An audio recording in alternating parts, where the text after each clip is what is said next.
Morning guys, it's a lovely winter's day here at the beautiful Woodman Point. This morning we're going to have a go and hopefully try and catch some of the prolific herring that live here off the coast of WA. Okay, we've got a couple of different rigs here this morning. We've got the classic floating bait rig here with a float at the top with a bit of burley down to a little jig head or a hook here that we'll put our bait on. And then if the fish hopefully start coming on the chew, one of the super effective ways of catching herring is just simply a little soft plastic. The other thing you can do is use a small metal lure like a little twisty, cast it out far, rip him right across the surface, and that's really good as well. So we're going to try and chuck a little bit of burley out, hopefully bring the fish around from a wide area. When you start seeing small little ripples on the top of the surface, that's when you normally know the herring is sort of coming in. So I've got the floating burley cage here. I'll just smush a little bit of burley in, push it all in there so it can't come out. Then just put a little bit of bait on the bottom.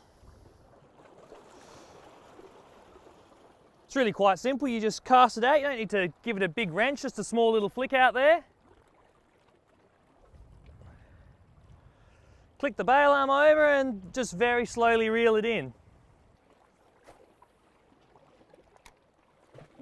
I've just changed over to a soft plastic now. I don't know if you can see, but the blows have really moved in, which is making it impossible to catch any on bait.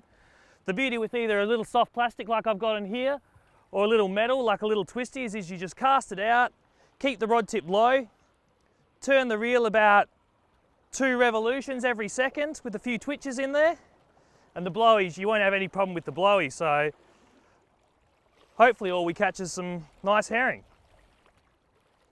So the seals have moved in close. We've had a really good salmon run this year, and salmon are the seal's absolute favourite thing to eat, so he's sort of cruising up along the rocks, hoping one of us is going to catch a salmon. If we don't bring it in quick enough, he's going to come charge through and just chomp it in half. Yes, got one. So I want to keep that rod tip really low, stop him from jumping, because it's when they jump is when they flick the lure out. Hey, got him.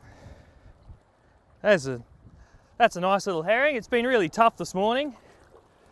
I mean, the blowies have been just absolutely nailing the bait, making it impossible to use bait. So that little soft plastic worked along the surface has got this little guy here.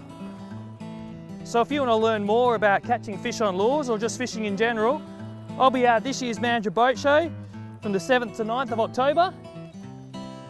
Hope to see you there. We are rolling. Hey, got him. Well, it's been pretty tough this morning. Those blowies have made it impossible to use bait. So we've changed to a little Mad Eye soft plastic here. And you can see the herring has a really large eye. Casting that soft plastic and retrieving it reasonably fast across the surface of the water just fires them up. They've got that large eye. He'll see that plastic and come charging along and smash it.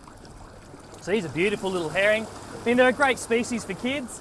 I mean, kids, when they're young, they just like to be reeling. So the great thing with the lure is they can just cast it out and just be reeling non-stop. Or you can have another rig set up, maybe just with the float and the bait.